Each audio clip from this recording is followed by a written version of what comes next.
BetBoom versus Gladiators. We've already had the panel set it up here, Avery. It is looking real rough for BetBoom. Oh boy, it is indeed. They're going to need some hearts after this game for sure. Maybe a heart transplant because it might just get ripped out of them here. This is one of the most one-sided drafts on paper in terms of lane matchups I've seen in a very long time. And that has tended to win teams more games than it has lost them at this tournament, right? You're looking at a Brood matchup versus a lane that can maybe punish it early, but not over the long run. You're looking at a Huskar Ember matchup. I don't even need to explain that to everybody out there. Yeah. And then you're looking at a Doom versus a Medusa, which is just whatever, and nothing is debilitating the Medusa in the fight. So the only thing you got going for you here if you're BetBoom really is, I mean, one, your Chads, because you picked honest heroes. And I applaud you for that. And two, you can kill. Like, your lineup can kill, at least especially in the early game if you can start getting some of those cheeky skirmishes going.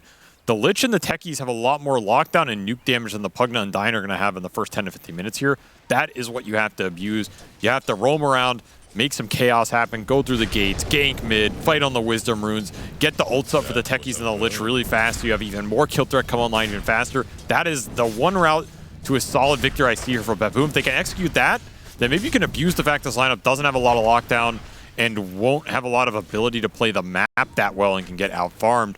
Pretty much all gaming can do is win lanes and run down the objectives, but I say that, and that is kind of all they want to do in a lot of these games anyway. So it is a very interesting clash of styles with a huge lane advantage for gaming if they can punish this GPK Ember, especially with the Quinn Huskar. I mean, I feel like this would be a lot easier to set up an even story, this clash of styles, if the 4 games that we've watched so far between these two teams have been extremely laning focused. Once the team has gotten away with the laning phase lead, like Gladiators do now with their first blood, they seem to be able to hold on to it and build off of it and just end the game by 25 minutes. I agree, and this is probably the most snowball version of that. Like the Huskar and the Brood, you give these heroes a laning advantage? What are you going to do, man? They're just going to close up the map so fast. But that is, kills, they're worth a lot more. There's a lot more comeback gold. You also didn't lose 4 runes, which was a big factor the last game. Yeah, so that you got that going for you. You are going to give up the first blood here on Pure. I'm pretty surprised that they went back for the Doom too, because I've been feeling this hero fall off. I also think it's a hero. He's okay. I think it's a hero that doesn't give them a lot of outspam or tempo control. It's just kind of one of those aura buying offlaners that feels slower than all the others. So I'm surprised that they didn't try and find something else for Pure here, but that's what I'm saying. BetBoom, they just trust in their heroes, trust in their ability to execute them. Well, now is the time to put that execution to the test. Step the hell up and make some magic happen, because GPK is not going to be able to do it for you. No. He is feeling the pain of the spears right now. It is brutal. This is just a brutal lane. There is no way around it. Absolutely none, unless you're going to roam and gank for him, and these side lanes are intensive. And that was one of the things the panel kind of came up with, right? It's like, okay, our supports are stronger on the side of BetBoom. Maybe they can make some plays happen, like 2-man blast-off stun from Save. He might die for it, though. Still has plenty of stick charges, still has a Fairy Fire, so he's good. They get the Tombstone kill out of that. That's like half a kill. All these trades are also just great for Nightfall, because you want to win this Bloodseeker lane as hard as possible before the Brood gets to 6 and just becomes an unstoppable force. So if you can pump up the Thirst, that's going to feel great. Still, 0 kills on the board for BetBoom at 3 minutes. It has to pick up somewhere, has to pick up soon. And that is also what enables you to rotate towards GPK mid if these side lanes are going better for you. You can bail out this Ember with the ganks, but you have to have the freedom to do it. You can't lead these cores in a 1-on-2 if they're not ahead, and the lane is in a good spot. So that is also what BetBoom are trying to fight for here. Up against one of the strongest laning teams in the world, gaming are not going to give you a lot of openings. Got to make the most of it. Yeah, Nightfall was really stretching already, like dove underneath the tower a little bit to be able to get it. Ooh. Glyph is going to go off here as Quinn really trying to pressure GPK underneath the tower here. Wants to put him in a situation where he's getting zoned off XP. Won't be able to do it, but he's just continuing the reign of denies. 23 and 11 versus that 10 and 1. This is a massive level advantage. Pretty much going to guarantee him 6 first. And that means the gank potential on GPK or even the solo kill potential pretty damn high. Taking some tower shots. I mean, this is where you would beg for a rotation to kill this Huskar. Oh, absolutely. Bloodseeker is taking advantage of all that thirst. The Huskar constantly remains low. Bloodseeker does take advantage of that, but like you said, Gaming Gladiators, very good laning team. They're not going to give away anything for free. Silence are making a recovery here for BetBoom, though. Nightfall's having a pretty free farm lane down here. Pure has caught back up after that first blood. They got a tombstone kill. Little things are going their way as GPK continues to be the martyr here. If they can start to ramp up this pressure, I would really like to see the support rotations. Like, combine the Lich and the Techies here to try and either pressure the Brood or the Medusa if you feel like you have enough strength. Because, again, you don't want to just sit in these isolated matches for too long either. Yeah. And I feel like that's what has worked the best for BetBoom. The combination of their supports. Toronto, Tokyo being very active. Yeah, in that case, I would really want to see the Techies somehow make his way down to bottom. Get this kill, free up the lane for Bloodseeker, and then we can move the Lich out of the lane. They're just having trouble burning resources to free up those moves. Yeah. These lanes are so sustaining for gaming. You have a Medusa who's constantly refilling mana, and you have a Brood who's constantly regenning back up. It's like, how do you get these silence in position where you can make these moves? I think GPK is literally Ember personified as he stares off into the abyss.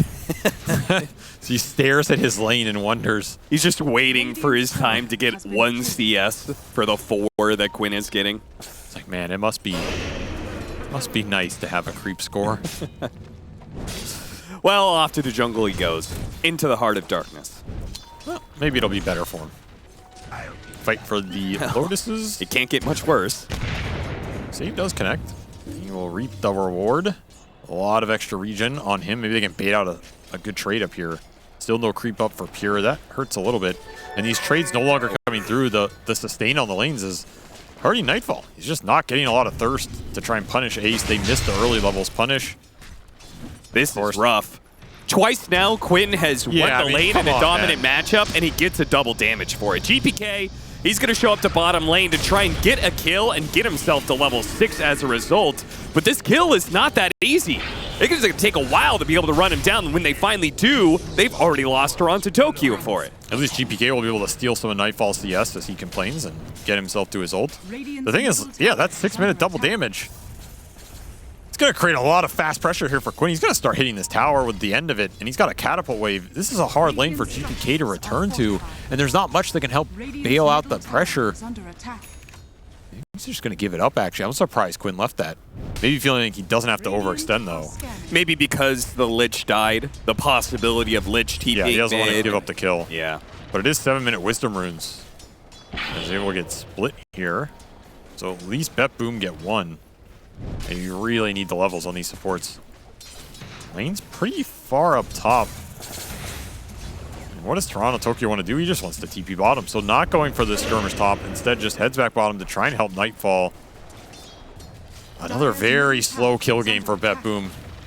Does not bode well for them. No. No, it doesn't. Mana burn creep though. There we go. That's a good one to get, especially versus the Dusa. So right, here we go. Kill threat. Techie's going to go down to the bottom lane. Yeah, this has to happen at some point. I mean, this is a little late, but you just got to make something happen on the map right now. This is a hard hero to connect. I mean, Toronto Tokyo is kind of giving the game away here. He's trying very hard to catch Ace. I don't even know if they kill him, to be honest. Underneath the tower? I think it's unlikely. There's a decrep. He might just died in Netherworld level 3 blast. I think he Rupture. Celery, he'll go through the gate and kill their obs on the backside. So you're losing vision for this? You know the Undying's down here now. The Undying's probably stronger than you are.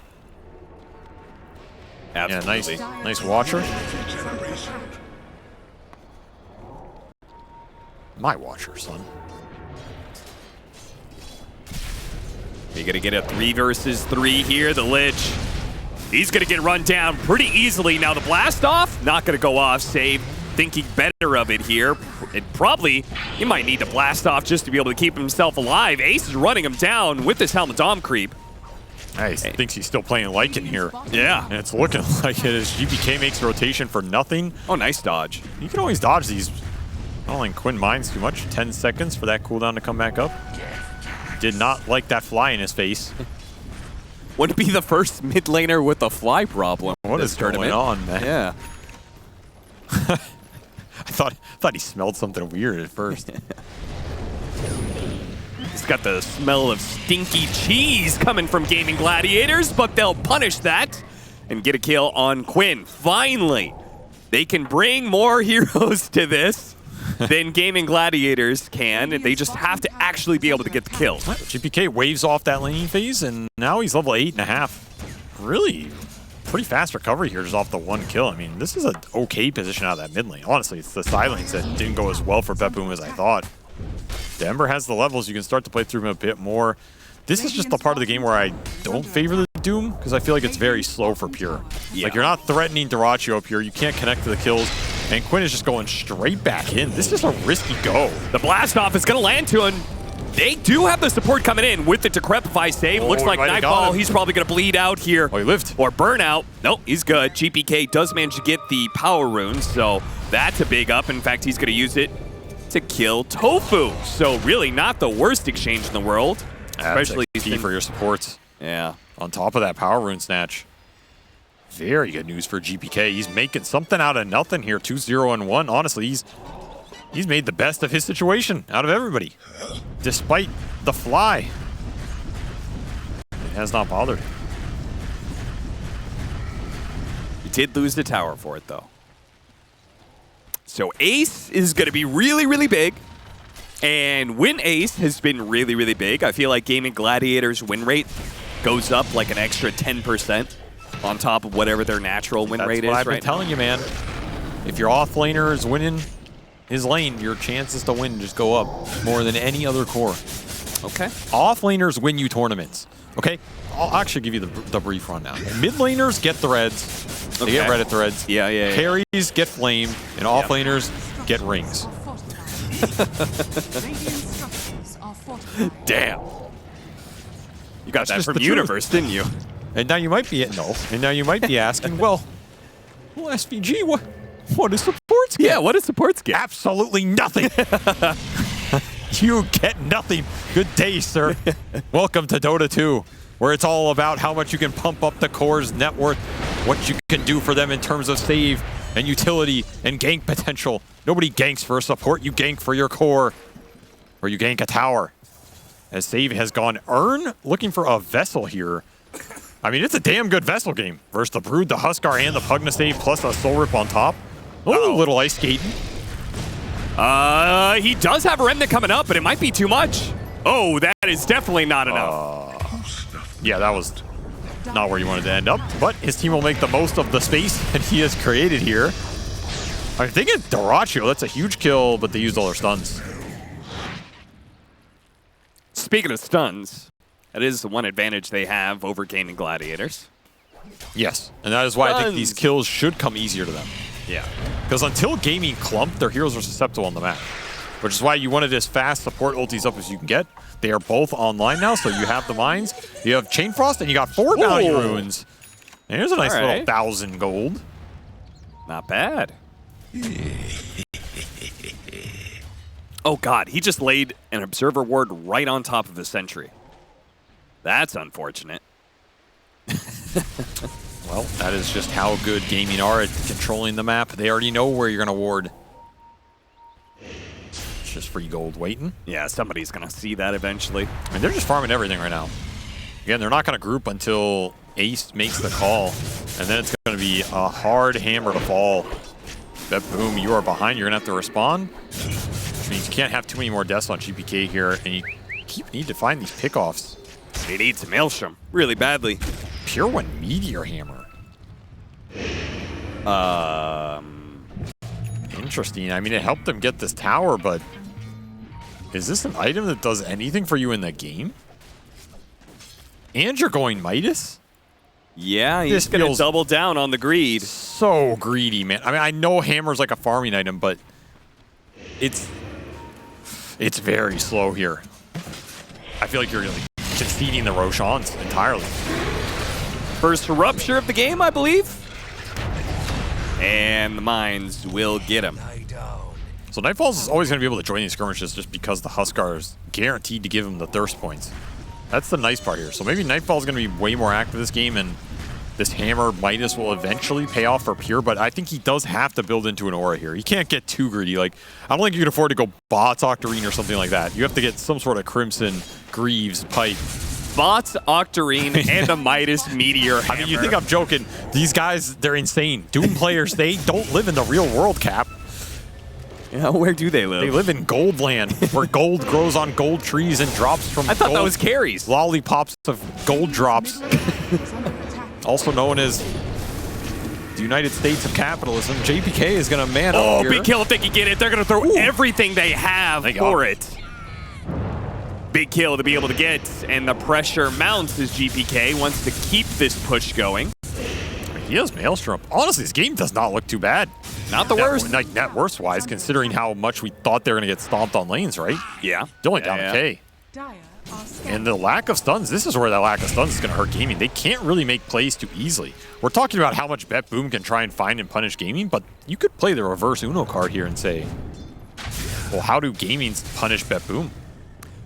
Okay, it's but just the group up. Can BetBoom, no stuns on Gaming Gladiators. Can you rat enough to push to a late game where you feel good as BetBoom? I mean, I don't even know if you want to go late game. I don't think so, right? That's the problem, right? It's a little weird. The pressure point is like BetBoom have to be able to bounce back from a terrible laning phase and then hit a mid-game before Gaming Gladiators get to late game. I think like the 40 minutes is what BetBoom are aiming for, right? To be strong at that time, like the second half to third Roche, that period, win one or two team fights and just roll the game. Before you get in a situation where like 6-slotted Dusa becomes, in theory, kind of untouchable for your lineup. Yeah, and Broodmother becomes the second carry, and there's a Huskar like perma disarming people. I mean, we have seen them win some crazy late games with the Pure Doom. Yeah. And it's probably a reason they picked it up here, and he has gone for this crazy farm build. Like, you get to Ags Doom with Refresher and stuff. I mean, anything can happen. You can melt the Medusa with the Bloodseeker because then you remove the Stone Gaze from the equation. You remove some item usage from the equation. It's a very even game. Maybe BetBoom are just going to surprise us and clutch this one out. Oh, once again, dropping a ward on a Sentry. This time they'll be able to de-ward this Sentry, but you still know about it.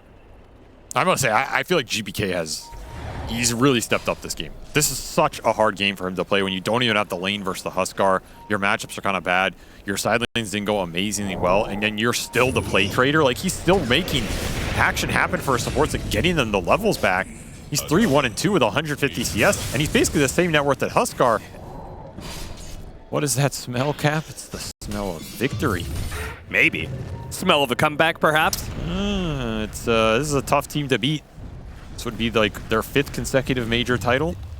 Yeah, and it would be the second time that they've won a DreamLeague in a Game 5 if Gaming Gladiators pull it off. They've been here before. They have experience on their side, but BetBoom have the hammer. The hammer. Did that golem just shard a spider? I believe it did, yeah.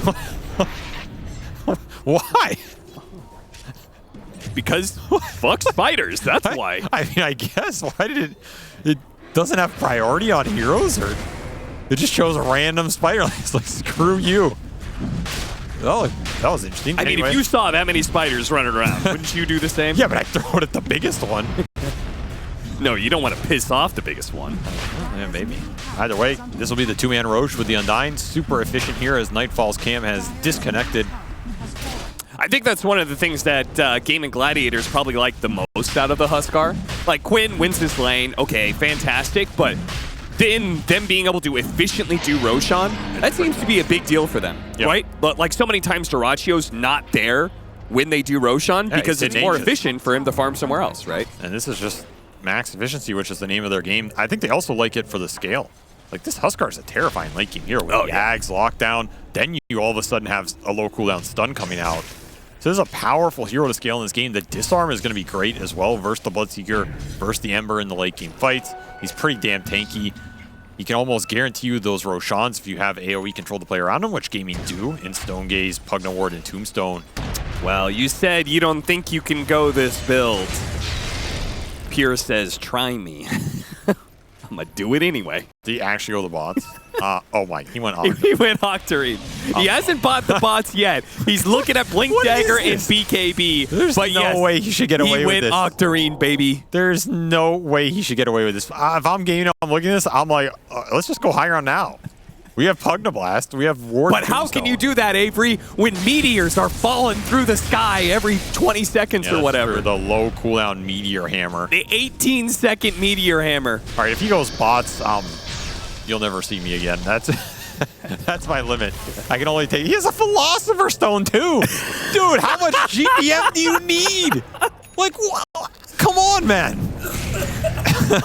At some point, you're gonna have to buy an item, my brother. Oh man, dear Lord, I'm surprised he didn't go shovel and he's digging up some kobolds for some extra prospector or something.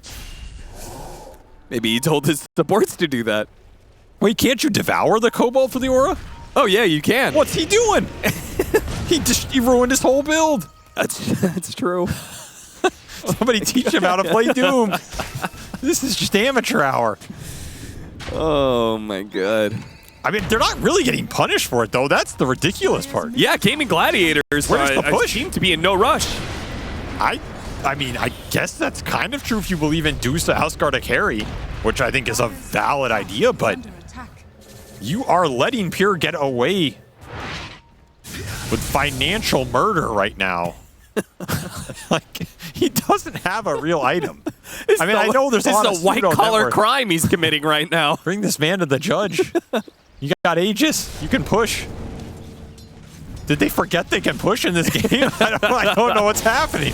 After 4 games of pushing high grounds and ending it by 25, apparently both teams have settled in for the long haul in Game 5. I mean, it is a Game 5. Like, sometimes the pressure gets you. You play a little slower. Start to think, maybe we're not as strong as we feel. The lanes didn't get crushed here, so maybe gaming feel like they're not actually that far ahead, which they technically are. I mean, the gold lead belongs to BetBoom, but I think impact items-wise they are by a large margin. And Scotty for Dyrachyo. This is such a big Medusa timing to try and hit. You have Helm of the Overlord for Ace. You go this build on Brood, he's going auras. He's not going right-click Brood. So you want to get this push going. Quinn going for the solo can he play. Get him?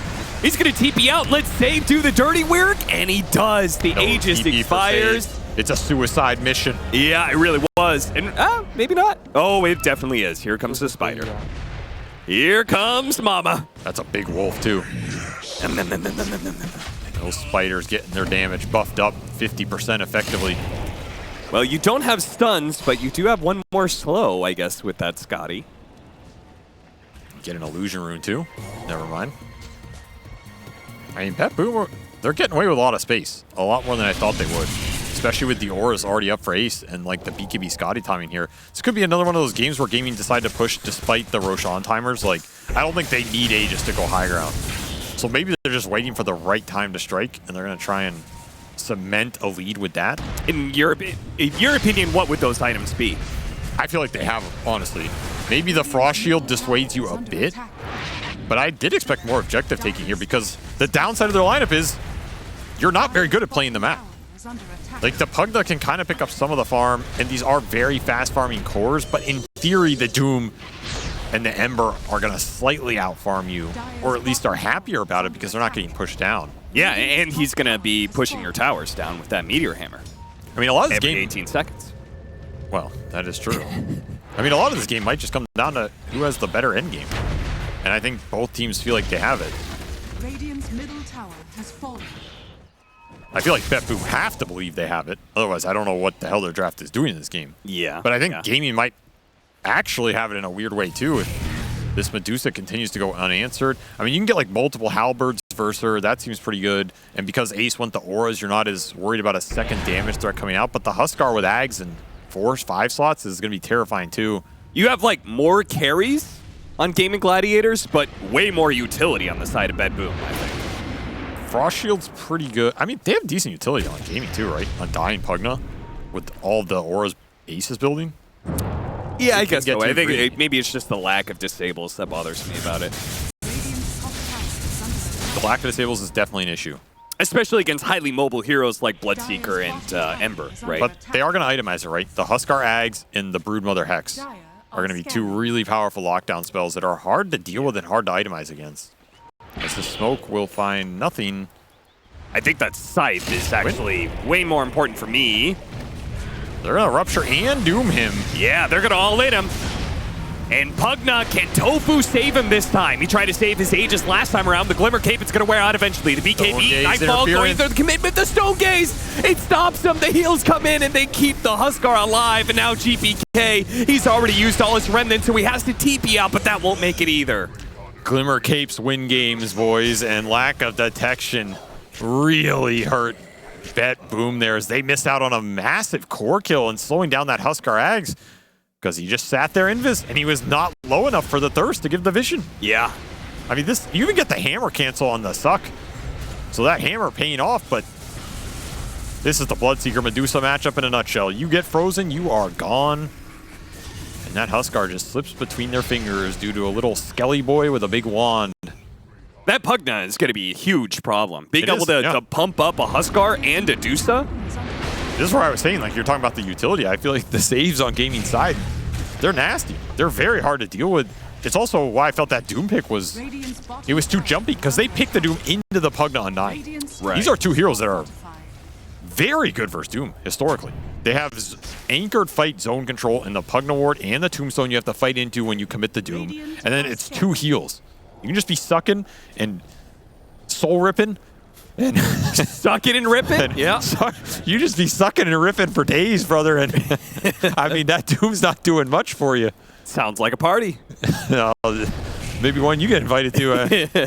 You'll have to let me know how those go. But for right now, it's doing the work for gaming as they push towards that next Roshan. And if they get that, it's going to be the high ground. I guarantee you. That is going to be the signal to try and end this game. So you got to get as much net worth as you can out of the map right now. You got to put that hammer to use, put that Midas to use.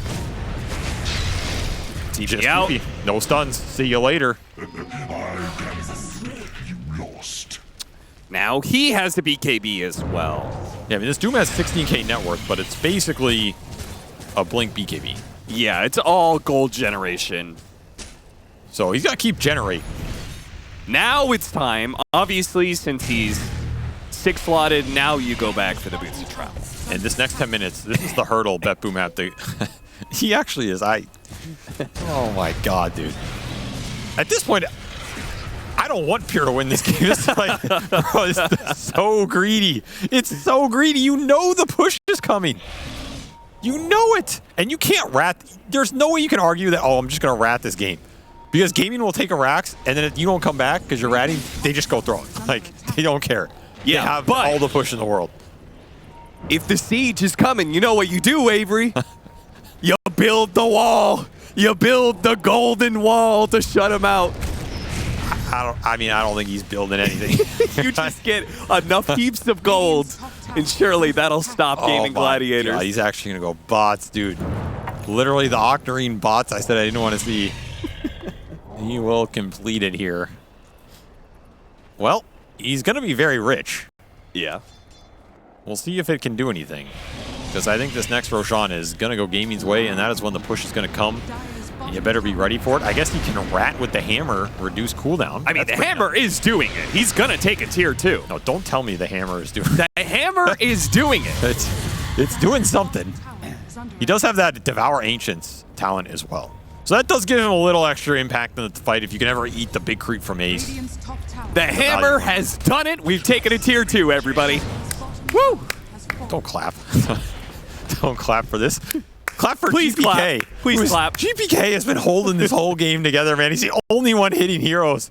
It's like, please, God, give me one other core I can play with. That's all I want. Guys, I lane first Huskar. I made moves. I have positive KDA. There's a fly in my face. I just want an item. I just want an item. That was when Pure told him he's gonna go Octarine bots. He was like, no. We'll see. They're gonna smoke up here. Blink is online. You can start these fights in the Ags for Nightfall. This is probably your best window to try and contest something with this Bloodseeker Ags. Just take the mana and replicate Dyrachyo from game 1. You know what it is? You know, GPK, it's the Spider-Man meme where he's trying to keep the subway from going off the track. It is. He's just trying to stop the game and Gladiators push. I feel for him.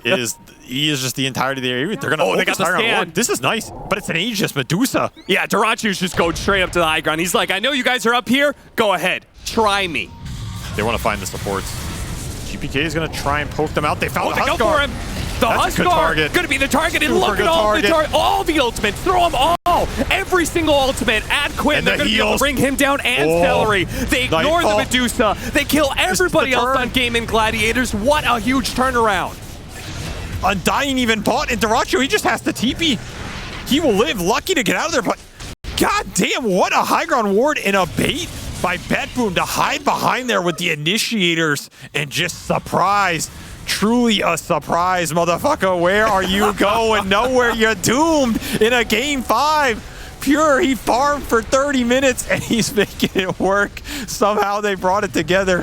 What a team fight here. They did not let him get to the base. That was the biggest factor. Catch him in the open where the stuns do the dirty work and you get on the back line. Oh, he's liking what he's smelling now. I don't know how many more times you're going to go away with that clip, and perfect target prioritization. They don't go on the Aegis, they go on the Huskar. The Thirst comes online, and now they're rolling with it. 1K gold lead. Was that the turn cap? Was that the hurdle? I thought that was going to be a way harder hurdle to get over. Oh, yeah, they made it look easy. That didn't even look like a team fight. Dyrachio just couldn't get anything done. He took Bloodseeker down to half, but then he just healed it straight back up off the Huskar. He's such a big pinata to pop. I almost think you'd rather give the Aegis to Quinn after watching that. Oh, 100%. Because I don't think they can go on Dyrachio anyway. No. There's no way. Yeah, so he is way too tanky. I feel like Gaming didn't expect to get contested before they could set up a high ground siege and protect their backline, and that is exactly what BetBoom took advantage of. Amazing read for this game, and now they've got a decent chance to get over that 30 to 35 minute mark, push this game late, where all of a sudden you might not care about the Dusa. If you can just kill the Huskar every time, take him out of the fight, there's not too much damage coming out from the Broodmother because he went the support items here. You might be looking at a situation where you need Divine on Medusa to create enough of a threat. Of course, Aegis still is up for 2 minutes here. And there's a blink now on Dyrachio, as well as looking for Moonshard. He's going to try and force the fight. Gaming are not going to get caught off like that again. So you got one fight out of that, but this one is a lot more difficult. Now, he did get to level 20. So we've got the Doom cooldown talent for him. But can they stop this push? I mean, one bad Doom. Pull him in. You're just getting thrown. That's a lot of mana to be taken away. Those Sinister Gazes are no joke. They're going to try and poke him. Shivas for GPK will also let him front line. Quinn's just in. He does not want to let the initiation happen on him, but he committed BKB. Yeah, got him with the taunt. Chain Frost is the return. They just want to be able to push Gaming Gladiators out. They do not need to chase forward. GPK's courier dies delivering a dust. He will not have that glimmer stop him again. A noble sacrifice, but that is another high ground defended. This Aegis, 1 minute left. This is your Huskar Ags. Seems like they may just force it. But we can see BetBoom. Of course, Pure is still farming. Of course. He needs to put those cooldowns to use. He'll TP back. Has the bots to make that happen. And Blink Doom is up. Aegis in a minute. They're going to try and stall nice poke. Manta timing there. Dodge the blast off. I mean, if they can kill Dyrachio once, they're going to be happy to doom him the second time. But otherwise, they're looking for different targets. And in fact, they're just going to give up this push. Let the Frost Armor stall it out. Pure and Nightfall are back to farming the map. They say one Rax is not the end of the world. Got him with the scythe, got him with the follow-up taunt, and the Glimmer Cave. Is it enough? Oh, he's burning. He's burning, but he's good. Didn't get hit enough times, and back to the fountain he goes. So they do give up this lane to Barracks. You were talking about they already had everybody pushed now. Nightfall and Pure are both farming out the lanes. They obviously are not willing to fight into this Aegis. I mean, if you're not going to fight this, this is the way to do it. Extract as much off the map as possible. They're waiting for this Aegis to time out. 25 seconds. This is where Frost Shield feels really damn good. You waste this period, and then suddenly, is Dyrachio going to be confident enough to sit here versus all that single target initiation without a second life? And can BetBoom burst him through it? This is a different beast than that Huskar from earlier. TPing back now. Aegis about to expire, but He got they make hacked. the jump. The rupture goes off, and immediately the Hex onto Pure. He can't get it off. He didn't activate his BKB. Avery, the golden doom. For what? He didn't use his gold, Avery. And he doesn't even have buyback. None of them have buybacks. No. All it took was a single Hex from Ace, who has time and time again delivered for gaming, and he shuts all that net worth down. That is the face of a man who looked into the spider, and the spider looked back. Ace wants it all. You only have support buybacks here. GPK, it is back up to you. And look at Duraggio immediately just straight for the throat. Tries to pick off any support he can. He wants to be able to make sure this Frost Shield doesn't stop him any longer. I don't think you can stop this. They can't stop it. GPK is going to try, though. He's got to take out the Shield on it, support. too. Meanwhile, Quinn's going to take out the support. Immediately, the Lich is gone. GPK left. He pushed this game so late, but he can't stop it all on his own, and GG is called Gaming Gladiators. DreamLeague Season 20. They are your back-to-back champion. I mean,